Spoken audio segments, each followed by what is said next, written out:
আজকে একটা দারুণ খবর নিয়ে কথা বলবো, মানে যারা সরকারি চাকরির জন্য প্রস্তুতি নিচ্ছেন তাদের জন্য বিশেষ করে। All India Institute of Medical Sciences মানে এইমস নতুন দিল্লি একটা বেশ বড় নিয়োগ বিজ্ঞপ্তি বার করেছে। AIIMS CRE 2025। হ্যাঁ, নোটিশটা আমিও দেখেছি। 11ই জুলাই বেরিয়েছে, নোটিশ নম্বর 27822025। একদম আমাদের হাতেও ওটাই আছে।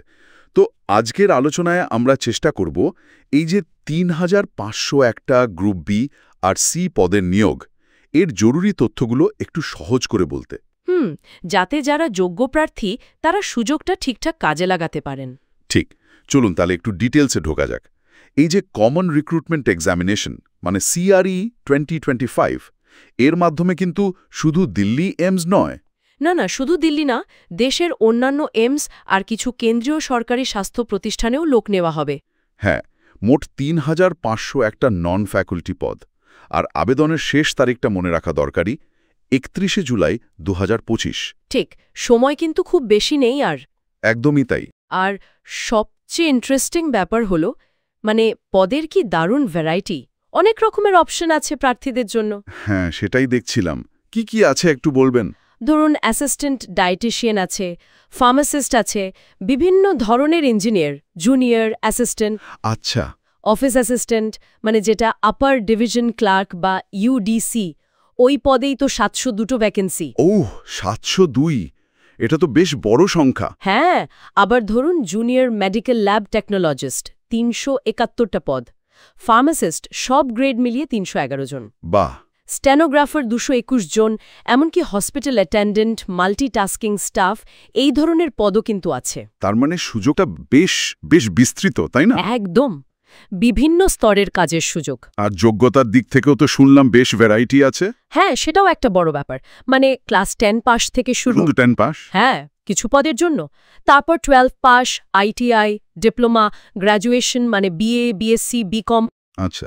আবার টেকনিক্যাল দিকে B.Pharma, BSc নার্সিং বা অন্য BSc, BTech, এমনকি MSc যোগ্যতাও লাগছে কিছু কিছু পদের জন্য। মানে বিভিন্ন ব্যাকগ্রাউন্ডের প্রার্থীরা চেষ্টা করতে পারেন? অবশ্যই। আচ্ছা, বয়সের ব্যাপারটা কিরকম? সাধারণ সীমাটা কত? বয়সটা জেনারেলি 18 থেকে 35 বছরের মধ্যে, বেশিরভাগ পোস্টের জন্য এটাই। আচ্ছা। তবে কিছু ক্ষেত্রে একটু আলাদা আছে, যেমন ধরুন জুনিয়র ইঞ্জিনিয়ার পদের জন্য 21 থেকে 30 বছর, আবার অ্যাসিস্ট্যান্ট ইঞ্জিনিয়ার হলে 35 বছর পর্যন্ত। আর রিজার্ভড ক্যাটাগরির জন্য তো সরকারি নিয়ম অনুযায়ী ছাড় থাকছেই, SC, ST, OBC, EWS এদের জন্য। বেশ বেশ। আচ্ছা, এত যে পদ, এত যোগ্যতা, সিলেকশনটা হবে কিভাবে? মানে পরীক্ষাটা কেমন হবে? মেইনলি একটাই ধাপ, কম্পিউটার বেসড টেস্ট বা CBT। ও, শুধু CBT? মূলত তাই, তবে কিছু পদের জন্য স্কিল টেস্টও আছে পরে। CBT পরীক্ষাটা হবে 90 মিনিটের, মানে 1.5 ঘন্টা। 100টা মাল্টিপল চয়েস প্রশ্ন থাকবে, মোট নাম্বার 400। 100 প্রশ্ন 400 নম্বর, মানে প্রতি প্রশ্নে 4 নম্বর। ঠিক, কিন্তু এখানে একটা খুব জরুরি ব্যাপার আছে, নেগেটিভ মার্কিং। ওহ, নেগেটিভ মার্কিং আছে, সেটা কেমন? প্রতিটা ঠিক উত্তরের জন্য 4 নম্বর পাবেন, কিন্তু একটা ভুল উত্তর দিলেই 1 নম্বর কাটা যাবে। 1 নম্বর মানে 1/4 নয়, পুরো 1 নম্বর? ও সরি, আমার বলায় ভুল হয়েছে। নোটিফিকেশনে আছে প্রতি ভুল উত্তরে 4-এর 1 নম্বর কাটা যাবে, মানে 0.25 করে। আচ্ছা আচ্ছা, হ্যাঁ, সেটাই স্ট্যান্ডার্ড সাধারণত। মানে 4টে ভুল করলে একটা ঠিক উত্তরের নম্বর চলে যাবে। সাবধানে উত্তর দিতে হবে। একদম, খুব সাবধানে। সিলেবাসটা কিরকম থাকছে? এই 100টা প্রশ্ন আসবে কোথা থেকে? দেখুন, 100টা প্রশ্নের মধ্যে 20টা প্রশ্ন থাকবে জেনারেল, মানে জেনারেল নলেজ, অ্যাপটিটিউড, একটু কম্পিউটার জ্ঞান, এইসব মিলিয়ে। মাত্র 20টা? হ্যাঁ, মাত্র 20টা। বাকি 80টা প্রশ্নই আসবে কিন্তু আবেদনকারী যে পদের জন্য অ্যাপ্লাই করছেন সেই নির্দিষ্ট বিষয়ের ওপর, মানে ডোমেইন স্পেসিফিক। ও, 80% ওয়েটেজ তাহলে নিজের সাবজেক্ট বা ট্রেডের ওপর। এটা তো খুব গুরুত্বপূর্ণ। খুবই গুরুত্বপূর্ণ। আর আমি আগেই বলছিলাম কিছু পদের জন্য কিন্তু স্কিল টেস্টও আছে। হ্যাঁ, যেমন ধরুন ক্লার্ক বা স্টেনো পদের জন্য টাইপিং বা স্টেনোগ্রাফি টেস্ট, অথবা টেকনিক্যাল পদের জন্য হয়তো কোনো ওয়ার্কশপ টেস্ট বা ওই ধরনের কিছু, সেটা নোটিফিকেশনে উল্লেখ করা আছে। বুঝেছি। আচ্ছা, খরচের কথায় আসি। ফর্ম ফিল আপের ফিটা কেমন? একটু বেশি মনে হচ্ছিল জানো। হ্যাঁ, ফিটা একটু বেশি সত্যি বলতে, জেনারেল আর ওবিসি ক্যান্ডিডেটদের জন্য ৩,০০০ টাকা। ৩,০০০? হ্যাঁ, আর এসসি এসটি বা ইডব্লিউএস ক্যান্ডিডেট হলে ২৪০০ টাকা। সেটাও তো কম নয়। না, কম নয়। তবে বিশেষভাবে সক্ষম যারা মানে পিডব্লিউডি ক্যান্ডিডেট তাদের কোনো ফি লাগবে না। আচ্ছা, এটা ভালো। আর যদি কেউ একাধিক পদের জন্য আবেদন করে? যদি কেউ একাধিক গ্রুপের পদের জন্য আবেদন করেন তাহলে প্রতিটা গ্রুপের জন্য কিন্তু আলাদা করে ফি দিতে হবে। ও আচ্ছা, মানে পোস্ট অনুযায়ী গ্রুপ করা আছে। হ্যাঁ, নোটিফিকেশনে পোস্টগুলো বিভিন্ন গ্রুপে ভাগ করা আছে, সেটা দেখে নিতে হবে। বুঝেছি। পুরো আবেদন প্রক্রিয়াটাই তো অনলাইনে, তাই না? কবে থেকে করা যাচ্ছে বললেন?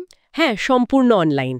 aims.exams.ac.in ওয়েবসাইটে করা যাচ্ছে।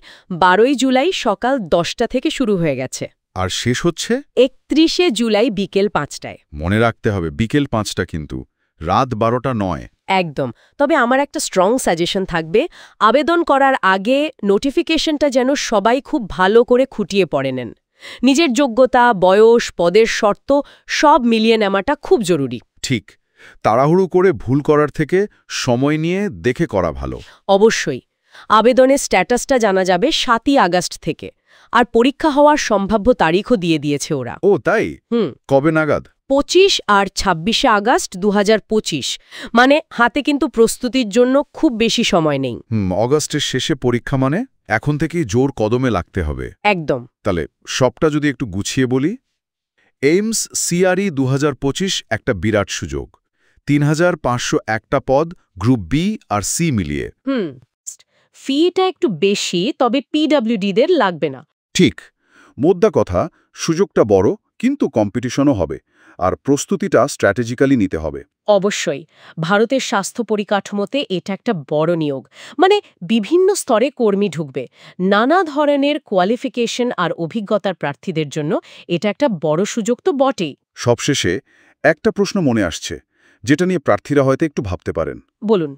যেহেতু পরীক্ষায় ৮০% প্রশ্নই আসছে ডোমেইন স্পেসিফিক, মানে নিজের সাবজেক্ট বা ট্রেড থেকে, সেটার উপর তো জোর দিতেই হবে, কোনো সন্দেহ নেই। কিন্তু ওই যে বাকি 20% জেনারেল অংশ, মানে জিকে, অ্যাপটিটিউড, কম্পিউটার, ওইটুকুর প্রস্তুতি কতটা জরুরি? মানে ওই ৮০%-এর জন্য পড়তে গিয়ে এটাকে কি হালকাভাবে নেওয়া উচিত, নাকি এই 20% অংশটাও র্যাঙ্ক করার ক্ষেত্রে একটা বড় ভূমিকা নিতে পারে? এই ব্যালেন্সটা কিভাবে করা যায়, এটা কিন্তু একটা ভাবার মতো বিষয়, কি বলুন?